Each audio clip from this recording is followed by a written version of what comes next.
मोतिहारी सहकार से समृद्ध कार्यक्रम के तहत सहकार सम्मेलन का आयोजन किया गया, जिसका उद्घाटन स्थानीय सांसद व पूर्व केंद्रीय कृषि मंत्री राधा मोहन सिंह ने दीप प्रज्वलित कर किया। कार्यक्रम में आगत अतिथियों को फूलों के गुलदस्ता और शॉल से सम्मानित किया गया। कार्यक्रम में वक्ताओं ने सहकारी समिति से किसानों को हो रहे फायदे को गिनाया।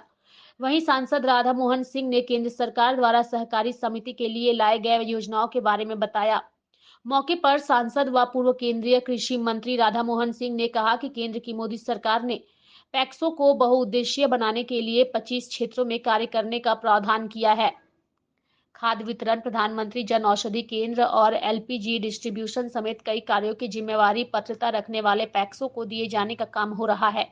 इस जिले में 400 से ज्यादा पैक्स है। सहकार से समृद्ध विषय पर सहकार सम्मेलन का आयोजन किया गया। समाज को अगर समृद्धि लानी है तो सहकार भाव का निर्णय नीति और सहकारी संगठनों को मजबूत व पारदर्शी बनाने की दिशा में कार्य हो रहे हैं। सहकारी समिति को पारदर्शी बनाने के लिए सभी पैक्सों को कंप्यूटरीकृत किया जा रहा है। इसके लिए 63,000 आवेदन आ चुके हैं, जिस दिशा में मोदी सरकार काम कर रही है। सम्मेलन के दौरान कई पैक्सों के अध्यक्ष को सम्मानित भी किया गया। वहीं 5 एफपीओ के अध्यक्ष को मोमेंटो और चादर से सम्मानित किया गया। वहीं the Motihari central cooperative bank के चेयरमैन सुदर्शन सिंह को भी सम्मानित किया गया। कार्यक्रम में इफ्को के एमडी समेत कई अधिकारी मौजूद रहे। कार्यक्रम में नैनो यूरिया के लिए किसानों को प्रेरित किया गया। उसको मूल स्वरूप दिया और पहली बार पूरे विश्व में किसी संस्था ने नैनो यूरिया, नैनो डीएपी का उत्पादन कर, उसका साइंटिफिक अन्वेषण कर, उसकी साइंटिफिक डिस्कवरी करके लाए हैं, तो वो इफ्को और देश की संस्था लाए। आप इसका महत्व अभी नहीं समझ पा रहे, क्योंकि जी ने समझाया भी आप समझते हैं कि हमारी कृषि जो है, हमारी खेती जो है, वो आत्मनिर्भर है। नहीं, आप एक पैदा कर लेते हैं, पैदावार कर लेते हैं, तो पैदावार किससे करते हैं? उन केमिकल उर्वरकों के द्वारा। मैं सबसे बड़ा केमिकल उर्वरक का उत्पादक हूं, इफ्को। उसका 80% मटेरियल, 80% उसका रॉ मटेरियल विदेश से आता है। तो आप विदेशों पे निर्भर हुए कि नहीं हुए? हाँ ना बोलिए, हुए कि नहीं हुए? तो ये जो है हमारे देश का अपना उत्पादन है, अपने देश की अपनी रिसर्च से हुआ है, और इसमें विदेश का कोई भी चीज नहीं है जो हमको मंगानी पड़े। मशीनरी भी यही बनाई गई, रिसर्च भी यहीं पर हुआ और इसको यहीं पर बनाया गया। और आज सारे संपन्न देश, अमेरिका भी, यूरोप भी, मेक्सिको भी, श्रीलंका भी, नेपाल भी, सब लोग इसका इस्तेमाल कर रहे हैं। इसकी लागत कम है, इसमें उत्पादन ज्यादा है, इसमें किसान को भी लाभ है, देश को भी लाभ है, और देश का पैसा देश में रहेगा, विदेश नहीं जाएगा, तो पैसा आपके ही काम आएगा, हमारे देश को ही बनाने में काम आएगा। यदि हम इन सब चीजों को ध्यान रखते हैं तो हम समझते हैं जरूर हम आत्मनिर्भर होंगे कृषि क्षेत्र। माननीय प्रधानमंत्री और माननीय अमित शाह जी के जो उन्होंने सहकारिता से समृद्धि का जो नारा दिया है, जो उसकी लक्ष्य दिया है, उस लक्ष्य को प्राप्त करने में हम पूरे सक्षम होंगे। और ऐसी व्यवस्था की जा रही है कि हमारे देश में बाहर से चीजें आनी बंद हो जाए, तो उसमें हमको आप सब लोग सहयोग चाहिए। सम्मानीय राधा मोहन सिंह जी ने जो भी हम लोगों से जब भी कहा है, जो चीज कही है, उसको आदर पूर्वक हम लोगों ने स्वीकार किया है। क्योंकि उनकी जब भी कोई बात होती है तो उस बात के पीछे देश का हित होता है, जहां पर रह रहे मोतिहारी का हित होता है, किसानों का हित होता है, सहकारिता का हित होता है। और हमारे आदरणीय प्रधानमंत्री जी एवं आदरणीय गृह एवं सहकारिता मंत्री जी का जो भी लक्ष्य है उसको पूरा करने के लिए वो और उनके पीछे हम सब सहकारी संस्थाएं उनका पूरा सहयोग देंगे, इसका मैं पूरा वादा करता हूँ। बहुत बहुत धन्यवाद। अंग्रेज के जमाने में गुजरात के कुछ किसानों ने अंग्रेज के अधिकारी के पास गए और कहा कि हम लोग एक सहयोग वाली संस्था बनाना चाहते हैं, मिलजुल कर पशुपालन करना चाहते हैं। अंग्रेज के अधिकारी ने बहुत भर्ती भक्ति डाली कि तुम हिंदुस्तानी मूर्ख लोग इस सहकारिता कोऑपरेटिव मिलजुल कर ऐसा सवाल बात क्यों कर रहे हो? कौन करे? बड़ा आंदोलन हुआ गुजरात में और अंत में 1904 में अंग्रेजी सरकार ने सहकारिता को, सहकारी संगठन को बनाने के लिए नियम बनाए। उसके बाद देश आजाद हुआ और सहकारिता के क्षेत्र में काम तेज हुआ, लेकिन जब मैं मंत्री बना था उस समय जो स्थिति थी उसमें पश्चिम और दक्षिण के राज्यों में सहकारी संस्था कुछ हद तक ठीक हो चुका था, लेकिन अपना जो क्षेत्र था या जो ठीक भी हो गया था वहां पारदर्शिता का भारी संकट तय हुआ कि हम सबका कंप्यूटराइजेशन करेंगे और उस दिशा में प्रधानमंत्री जी ने कमेटी वगैरह भी बनाई, काम भी शुरू हुआ और करते करते अभी संसद के पिछले सत्र में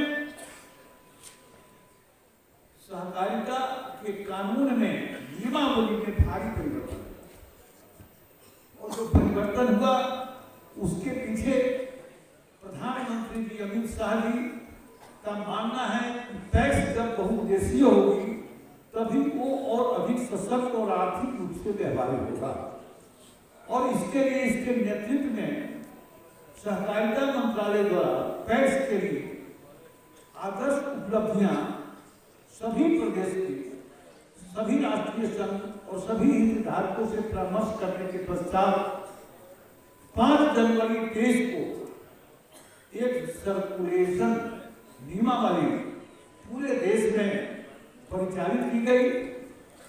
टैक्स की आय के स्रोत कैसे बढ़ेंगे, लगभग 25 से अधिक नए क्षेत्र जैसे डेयरी, मत्स्य, भंडारण आदि में रोजगार के नए अवसर सृजित होंगे। अब तक 21 राज्यों प्रदेशों द्वारा इन्हें अपनाया जा चुका है एवं अन्य राज्यों में लागू करने का काम, मतलब 25 से अधिक क्षेत्रों में हमारा काम है। और उसके अंदर आप देखेंगे कि जो सबसे पहला काम टैक्स की कार्य कुशलता को बढ़ाने के लिए टैक्स कंप्यूटरीकरण की शुरुआत। अब इस पहल के अंतर्गत 63,000 टैक्स को एकल राष्ट्रीय सॉफ्टवेयर नेटवर्क के माध्यम से नबार्ड के साथ लिंक किया गया। आज हमारे नबार्ड के अधिकारी भी आने वाले थे, लेकिन कोई पारिवारिक परेशानी के कारण नहीं आ पाए हैं। हम आगे उनके साथ टैक्स के लोगों के साथ बैठे हैं। अभी तक 24 राज्यों और 4 केंद्र शासित प्रदेशों के कुल 62,208 टैक्स के कंप्यूटरीकरण के प्रस्ताव आए हैं। ये परिवर्तन है और निश्चित रूप से इस परिवर्तन के लिए और भी बातें मैं आगे बताऊंगा कि प्रत्येक पंचायत और गांव में बहुउद्देशीय टैक्स, डेयरी, मत्स्य सहकारी समिति हमें बनाना है। 2 लाख टैक्स हमें 2 लाख बहुउद्देशीय पैक्स डेयरी मत्स्य सहकारी समिति की स्थापना करना है।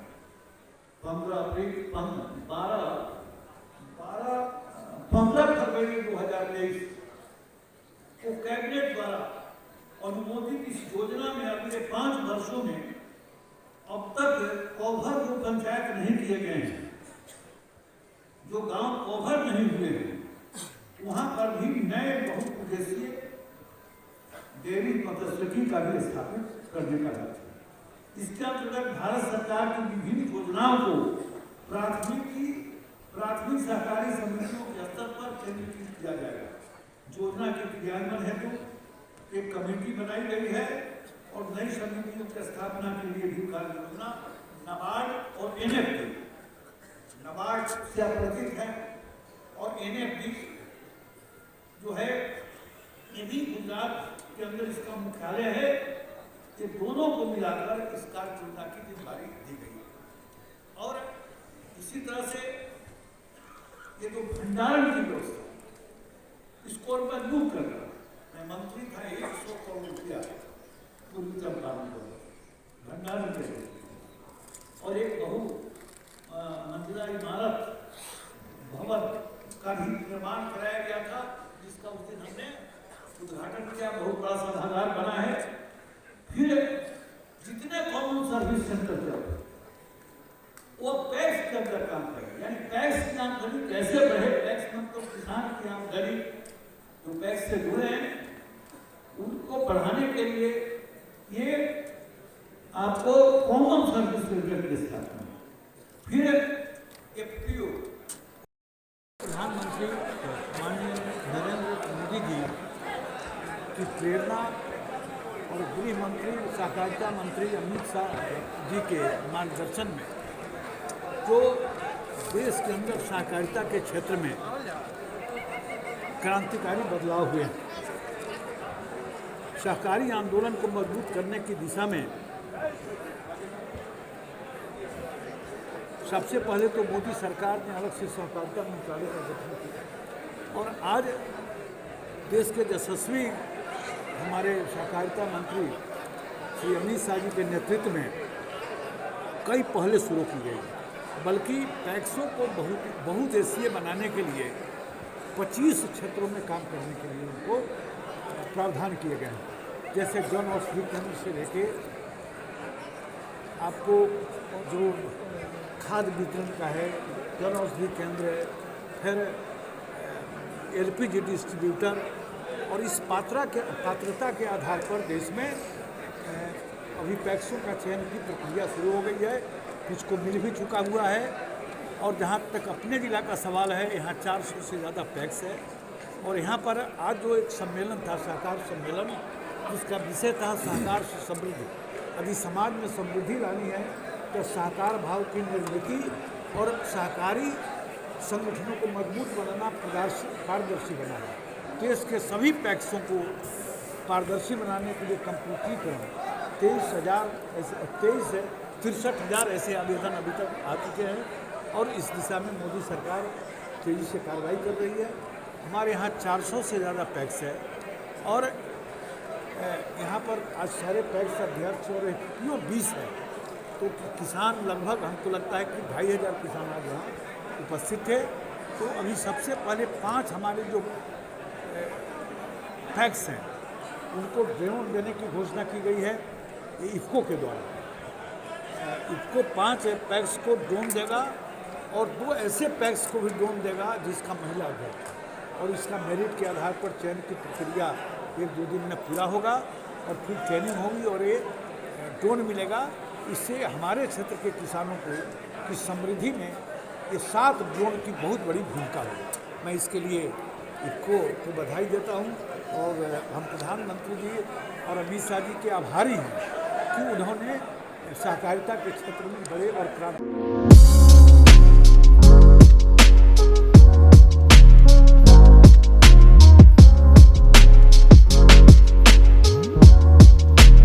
अपने घर व किचन को मॉड्यूलर बनाने के लिए शहर के 50 हार्डवेयर स्टूडियो जो होलसेल दामों में सामान के खुदरा विक्रेता हैं, इनसे संपर्क करें जो आपको साजो सामान से लेकर हार्ड वर्किंग के हर सामान बेहद उचित दर पर उपलब्ध कराने के लिए प्रसिद्ध हैं। सभी ब्रांडेड कंपनी के प्लाई, सारे ब्रांडेड हार्डवेयर, होम डेकोर की सभी वस्तुएं उपलब्ध है। हमारा पता है Patel market, check post 50। Contact number है 9931182848।